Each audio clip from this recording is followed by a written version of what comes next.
Ասում փառք։ Ուզում եմ կարդամ երկրորդ Պետրոս 3-րդ գլխի առաջի խոսքերից։ Սա Պետրոս առաքյալի վերջի թուղթն է, վերջի գլուխը։ Եվ վերջի թղթի վերջի գլխի մեջ ինչ որ շատ կարևոր բան ասում զգուշացնող բոլոր հավատացյալներին, խնդրում եմ ուշադիր իրար նայենք, թե ինչ ասում Պետրոս առաքյալը։ Սիրելիներ, այս երկրորդ թուղթը կգրեմ նրանով ձեր անկեղծ միտքը արթնացնելու, որ հիշեք։ Թազա բան չեմ գրելու, բայց այս երկրորդ թուղթը, որ գրում եմ, ձեր միտքը, պարզ միտքը, անկեղծ միտքը արթնացնելու, որ հիշեք։ Նախապես Սուրբ Մարգարեների ասված խոսքերը եւ այսինքն Տիրոջը մեր Փրկիչին երևալու պատվերները մտքներիդ բերեք։ Խոսում է երկրորդ գալստի մասին։ Բայց նախ ասիկա իմացեք, թե վերջի օրերը ծաղրնողներ պետքա գան, որոնք իրենց ցանկությունների համեմատ պետքա քայլեն։ Պետքա ասեն, ուր է նրա գալուստը,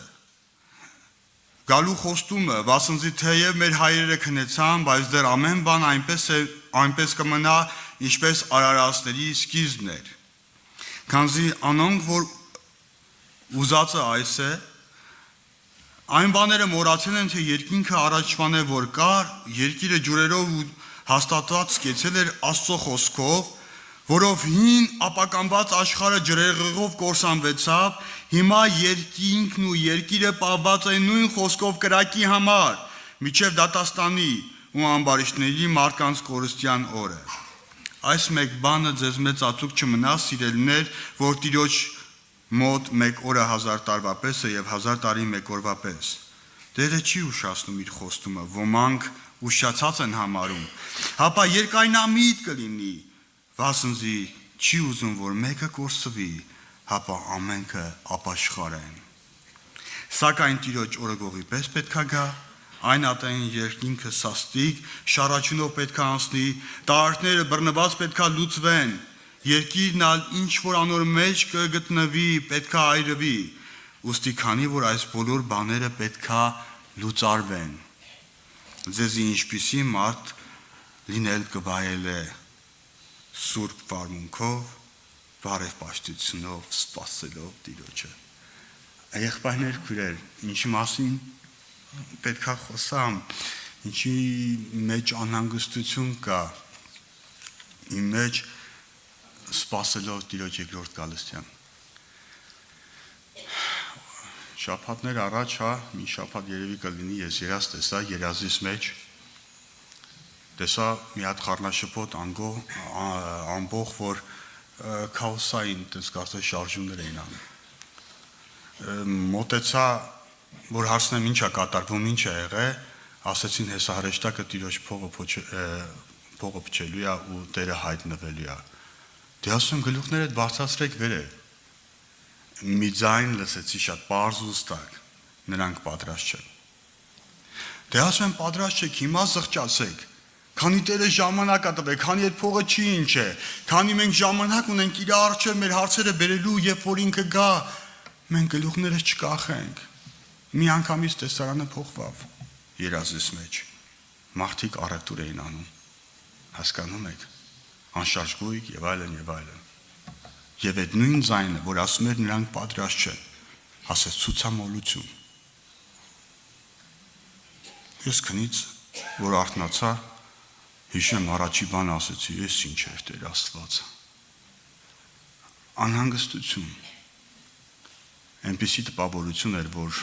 երբեք էլ չէին սպասում Տիրոջ երկրորդ գալստյանը։ Այնպիսի տպավորություն էր, որ իրանց համար միևնույնն է։ Առաջի հայացքից խառնաշփոթ, բայց այնպիսի տպավորություն էր, որ իրանց համար անկեղծ միևնույն էր։ Այդ անտարբերության աստիճանը։ Պետրոս առաքյալի թղթի մեջ մենք լսեցինք։ Այն ժամանակ էլ էին ասում Տիրոջ գալստը եղնելու է։ Մեր հայրերը քնեցին, այսինքն մահացան, իրանց գերեզմաները դրվեցին, հələ ոնց կատես մնում է։ Ինչի մասին է խոսքը։ Բայց Պետրոս առաքյալն ասում է, ուզում եմ ձեզի զարթնացնել, ձեր անկեղծ միտքը, որ սա հիշեք։ Եղել է, որ գիշերվա ժամը 3-ին 4-ին ինչ-որ մեկը ձեզի զանգել է։ Քնից ելնում ես, սիրտը տարագարակ խփում է։ Մեկի նայում ես անծանոթ համար է, ես ով է, ինչ պետք է լինի։ Վերցնում ես Վալոդ, ատամները ծխմելով ասում ես, ինչ Վալոդ, ժամին նայել ես, այդ մարդը վախից չի հասնում, ասի կներես, սխալվել եմ։ Բայց եկեք այս տեսարանը մի ուրիշ ձևից նայենք։ Պատկերացրա դու գազի վրա ինչ-որ բան ես դրել ու քնով ես անցել։ Այդ գազը անջատվել է, բայց գազը միացած ոսկե գնում է։ Ու սիրտը տարագարակ խփում է, մեկ էլ տեսնում ես, որ ինչ-որ տարօրինակ գազի հոտ է գալիս։ Ու գնում ես գազը անջատում ես։ Հաջորդ օրը զանգում ես, ասում ես, ախպերս ես Վալոդը չեմ, բայց շատ շնորհակալ եմ, որ զանգեցիք, էդի աստծո էր, թե չեմ եռնելու ենք սաղտնով։ Ես Վալոդը չեմ։ Հիմա Պետրոս Առաքյալի ասածը էսա, որ ձեր միտքը արթնացնեմ, որ դու քնած եք, կարծես թե մոռացել եք Տիրոջ Գալստյանը երկրորդ։ Ամով 4:12-ում ասում է, ով Իսրայել քո Տեր Աստծո դիմավորելու պատրաստվե։ Բայց այսօր Տիրոջ ժողովուրդը կարծես թե շատ զբաղված են ուրիշ բաներով։ Եղբայրը քիչ առաջ խոսում էր սոցցանցերի մասին։ Ես մի փոքր կուզեմ ուշադրություն դարձնենք այդ ցուցամոլության մասին, մրցակցության մասին։ Այսօր շատերը մրցակցության մեջ են։ Ինչ-որ բաներ առնելով, ինչ-որ բաներ ցույց տալով։ Հասարակ բան եմ ասում։ Եվ դա գաղտնիք չի։ Գնացել են կոֆե խմելու։ Ինչքան սոցիալական ցանցեր կա, ասենք Facebook, WhatsApp, չգիտեմ, Instagram, նկարում է գցում է, որ հələ կոֆեն չխմած, այդ կոֆեն սառնում է, արդեն կոֆեն խմելու բան էլ չի դառը։ Նպատակը, որ ցույց տա աշունը որտեղ է վայելում։ Հասկանում եք։ Միթե սա ցուցամոլություն չի։ Հա։ Առաջ է ձև չէ։ Առաջ Հիշում եք Բարիլուր թերթի մեջ ես կարդացի այդ եղբոր մասին, որ իրան մի հատ կասում են նվեր տվել, ինքը ուրիշի է նվեր տալի։ Ինչի համար։ Կարիք ունի։ Ինքը կարիք չուներ։ Վերջի ժամանակները ինչպես պետք է լինեն։ Մարգարեություն կա, որ կատարվել է։ Մարգարեություն կար, չէ, որ Տիրոջ համար, որ պետքա գար աշխարհ, պետքա խաչվեր, պետքա մարդուն փրկեր, կատարվել է։ Մարգարեություններ կան, որ այսօր մեր աչքի առաջ են կատարվում։ Ինչ պետքա լինի աշխարհի վերջը։ Կտեսնեք մաղթարաժամներ, չէ, պատերազմներ, պատերազմների լուրեր, մեր աչքի առաջ մարդիկ չարանալու են։ Շատերի սերը պակասելու է անօրենության պատճառով։ Այսօր տեսնում ենք սպանություններ, չէ, այդ ձևի բաներ։ Միթե չեն կատարվում մեզ խոսքերը։ Բարից բուն իմաստով կատարվում են ու ցույց տալով Աստծո խոսքի ճշմարտությունը, բացարձակ ճշմարտությունը։ Բայց մարգարեություններ էլ կան, որ պետքա հետո կատարվեն։ Նրա երկրորդ գալուստը, որ Տերը խոստացել է, ես գնում եմ ու ձեր համար տեղ պատրաստեմ եւ երկրորդ անգամ եմ գալու։ Եվ երկրորդ անգամ գալը այսպես չի լինելու, որ նորից գա ու մարդկանց փրկելու, գալու է փրկվածներին տան իր ամոթ հավիտյան ապրելու, իր անունը փառավորվի։ Բայց այդ օրվա համար գրված է Համբակում 3:2-ում ասում է, ով Տեր, լսեցի քո լուրդ ու վախեցա։ Գիտեք, նպատակ չունեմ ինչ-որ մարդկանց վախցնելու կամ ինչ-որ մարդկանց ձևի բան ասելու, որ տենց էմոցիայով իրանց բաների վրա ազդի, հետո անցնի գնա, չէ։ Նպատակ ունեմ Աստծո խոսքը պարզ փոխանցելու սրտից սիրտ։ Տեր, քո լուրդ լսեցի ու վախեցա։ Սոփոնիայի մեջ ասում է Տիրոջ օրը մեծ է։ Սոփոնիա 1:14-16-ում ես արագ կասեմ, դրանք չեմ կարդալ ժամանակի բերումով։ Եվ շտապում է մոտենալու այդ օրը։ Հարց, ես սպասում եմ դրան։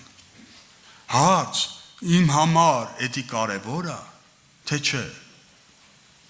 Թե ես զբաղված եմ այգիներ, արտեր, ինչ-որ անշարժ գույքեր ձեռք բերելով ու իմ ամբողջ զբաղվածությունը մտքի Այս մարմնավորն է, այս երկրավորն է։ Բայց մեկը չի ասում, ուր է ինձ ստեղծող Աստվածը Հոբի գրքի մեջ։ Մեկը չի ասում, բայց առավոտից ես ելնում եմ մտածում եմ, էսի անեմ, էնի անեմ, էնի անեմ, նրան հասցնեմ, երեխուս նրան այս նպատակին հասցնեմ, Տեր, կլինի մի քիչ ուշ գաս։ Հələ ժամանակը չի, ես գործեր ունեմ։ Տեր զբաղված եմ։ Մի քիչ էլ ուշ արի, բիզնեսս պետքա ծաղկի, այս պետքա լինի, հարխային, թող ծաղկի։ Դուք մնաց տեղ։ Ես կմնամ ստեղ, եթե ես այս ձև եմ մտածում, հասկանում եք, որովհետև Տերը գալու է իրան սպասողների հետևից։ Մենք կարդացինք, որ Աստված իր գալը չի ուշացնում, ինչ անում, երկայնամիտ է, որ բոլորը փրկվեն, երկայնամիտ է, համբերատար է, սպասում է, որ բոլորը դարձի գան, որ բոլորը միգուցե զարթնեն ու Տիրոջը կանչեն, անկեղծ սրտով։ Ամոս 5:18-ում ասում է, վայ քեզի, որ Տիրոջ օրը ցանկանում է քեզի ինչ։ Պետք է Տիրոջ օրը այն խավար է, ոչ թե լույս, եւ նրա մեջ պայծառության նշույլ չկա։ Այսինքն դատապարտություն է լինելու այդ օրը նրանց համար, ովքեր չեն ընդունել Տեր Հիսուսին որպես Տեր ու Փրկիչ։ Բայց ովքեր էլ որ ընդունել են ու ապրում են որպես թե չընդունած մարդկանց պես, իրանց համար էլ դատապարտություն լինելու։ Անոր գալուստին օրը ով կրնա դիմանալ, անոր երևնալու ատենը ով կարող է կանգնել։ Սա ասում է Մաղաքիա 3:2-ի առաջի հատվածում։ Եվ Եսային էլ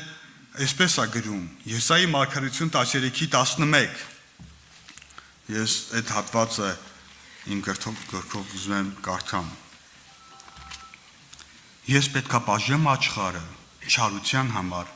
ամբարիշտները իրենց անօրենության համար, հպարտներին ամբարտավարությունը պետքա դադարացնեմ եւ բռնավորների գոռոզությունը պետքա ցածրացնեմ։ Հպարտների ամբարտավանությունը։ Այսօր նայում ես մարդիկ ամբարտավան են դարձել։ Հպարտ է, գոռոզ է, չեն նկատում կողինի կարիքները, դժվարությունները, չեն էլ ուզում նկատեն, ոչ թե չունեն, չէ։ Իրանք զբաղված են իրանցով ու չեն սպասում Տիրոջ այդ գալստյան օրվան։ Գիտեք, Եզեկիել 12-ի մեջ այսպես ասում մարգարեն Իսրայել ժողովրդին։ Եվ Աստծո խոսքը մարգարեի միջոցով ասում է, «Էդ ինչ արագ են ասում Իսրայելի ժողովուրդը»։ Ու ասում եք օրերը կերկար են, ամեն տեսիլ պարապալ լինի։ Ոնց որ ստեղ են, չէ, ասում մեր հայրերը քնեցին մեռան, չէ, այդ ամեն ինչը պարապան, ոնց կար այդպես է մնում է։ Ասում է, այս ինչ առակ են ասում իսրայելացիները,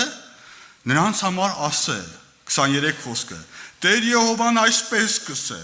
այս առակը պիտի խափանեմ, վերջա դրվելու այդ խոսակցություններին։ Այս առակը անգամ Իսրայելի մեջ պետքա չգործադրվի, բայց անոնցս է, օրերը մոտեցան, ամեն պատգամ պետքա կատարվի, թող Տիրոջ անունը փառավորվի, ամեն խոսք պետքա կատարվի։ 28 խոսքը, ուստի անոնցս է այսպես է ասում Տեր Եհովան, այսուհետև ոչ մի խոսք պետքա չուշանա, հապա իմ խոսքս պետքա կատարվի։ Մեզ ինչպեսի ժողովուրդ է պետք լինել, եղբայրներ, քույրեր, սրբությամբ, մաքրությամբ իրանց սպասելով, համաձայն եք թե չէ։ Եթե գետ մի հոգի, որ այս խոսքը կկմնի իրան, ու Սուրբ Հոգին կշարժի իրան ներսը, որովհետև մենք չենք կարա մարդու ներսը շարժենք, դա հանում ամենակ Տիրոջ Հոգին։ Ուրեմն է երազը մեծ նշանակություն ունի, իմ տեսած երազը, սկսած ինձանից, համաձայն եք թե չէ, որ մենք չխորանանք մարմնավորության մեջ, հեռախոսի մեջ, ցանցերի մեջ, մենք սպասենք իրան սրտի թրթրով։ Բանակում ծառայած եղբայրներ ունենք։ Հիշում եք ստոդներ կան։ Ես չեմ գրել։ Ինձ նկարել են, գրել են տու մամաները չնջում։ Բայց ասեմ անկեղծ, ես ամեն մի օրը սպասում եմ։ Որ կա, երբ ալինելու այդ օրը, որ ես տուն հասնեմ, սրտի թրթիրով։ Հասկանում եք, չէ, ինչ եմ ասում, եղբայրները լավ են հասկանում, մեզ քույրիկները չգիտեմ։ Այդ օրը, որ ուվայլա տեղա, իմ գնացած օրն էլ ու վայլատները։ Ուրախությունից տաքությունից բարձացել էր։ Բայց իմ համար հոգ չէր, ասում է, հեսա տուն կասնե, իմ մաման իմ համար հոգ կտանի։ Հիմա հարց, եղբայրներ ջան, ինձ ու քեզ, արդյոք այդպես սրտի թրթիրով սպասում ենք նրա երկրորդ գալստյանը։ Կամ ավելին, մտածելը ոչինչ, տաքություն կբարձրանա, ինչ կլինի, այս կլինի, մարդիկ ասում են, աստվածաբանները կռիվ են, չի անում, ասում են, մեծ նեղությունից հետո յա Տերը գալու, մեկը ասում է, որ չէ, միջև նեղությունն է գալու, մեկն ասում է, սպասեք, պետք է Երուսաղեմի տաճարը վերականգնվի, ները պետք է գա թագավորի, ինձի չի հետաքրքրում, ինձի հետաքրքրում է կոնկրետ մի բան, հնարավոր է բոլորն էլ սխալվեն, ես սպասում եմ իրան, սրտի թրթիրով, ոնց որ ուզում էի տուն գայի բանակից, ինձ ես հետաքրքրում եղբայրներ քուրեր, թող Տիրոջ անունը բարձրանա ու փառավորվի, ահա նա ամպերով կգա եւ ամեն աշկ կտեսնի նրան, եւ զանիկա որ խոցեցին, անոր վրա կոս պետք է անեն երկրի բոլոր ազգերը, այո, ամեն, ես չեմ ուզում լացողների ցուցակի մեջ լինեմ, Առաջի Թեսաղոնիկեցիս 5:9 մեջ եկեղեցու հարսի կարգավիճակն է ցույց տալիս, վասնզի Աստված մեզ բարկության համար չի որոշել, այլ փրկության համար իր անունը փառավորվի։ Աստված մեզ չի որոշել դատապարտելու, սիրելիներ, Աստված մեզ որոշել է իր անունը տանելու։ Ուղղակի սթափեմ, ուղղակի լրջանամ, ուղղակի ասեմ Տեր, ես քո կարիք ունեմ։ Ինձ արթնացրա, իմ ներսը արթնացրա, եթե ես դադարել եմ քեզ սպասելուց, իմ ներսը արթնացրա, որպեսզի այս ամեն բոլոր բաների մեջ դու փառավորվես։ Վերջի խոսքն եմ ուզում կարդամ, ու մենք աղոթքով կգանք Տիրոջ առջև։ Հարսը եւ հոգին հարսը կասեն, եկուր։ Հայտնություն 22:17 խոսքը։ Վերջի գլխի վերջի խոսքերից մեկը։ Եվ ամբոր կլստե թող ըսե, եկուր։ Իրանի մեր սրտի խոսքը սա լինի։ Որ ոչ թե անտարբեր երազից նման գնանք ինչ-որ բաներ զբաղվելով, ասեմ դե հելե գլուխներդ վեր բարձրացրեք, առավտուր են անում, ամեն ով որ կլսե, թող ասե եկուր, ամեն եկուր Տեր Հիսուս, հոգին հարսը կսեն եկուր, իրանց կարգավիճակը էս է, հարց, իմ ու քո կարգավիճակը որն է, այսօր սթափենք, այսօր դառնանք Տիրոջը, Աստված կամենում է, որ բոլորը ապաշխարեն, փրկության գան, ասաց ես գնում եմ ձեր համար տուն պատրաստեմ, ինքը մի օր գալու է իրան սպասողների հետևից, թող Տիրոջ անունը փառավորվի, ամեն աղոթենք։